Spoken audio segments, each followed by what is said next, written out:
Hey everyone, welcome back to the channel. Today I'm going to show you how to add filters to Facebook photos. Without using and editing software, you can also use Facebook filters available on Facebook Camera to modify your images or videos. Here's a guide on how to use Facebook filter effects in Facebook Camera. Download the Facebook.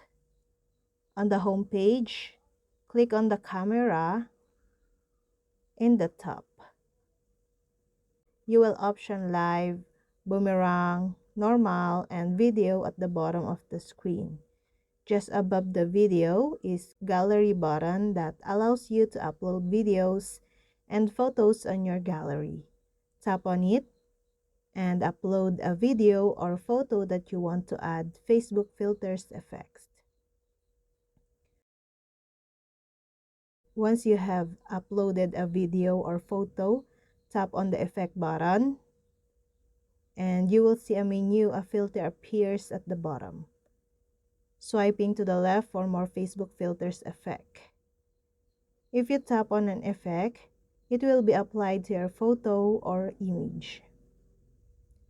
Click on next to apply the effect selected, and then a new window will open that allows you to write a caption and options on how you want to share your filtered photo or video. Lastly, click on Done to share the Facebook video or image with filters. And that's all. Thank you guys for watching these videos and see you guys for the next videos.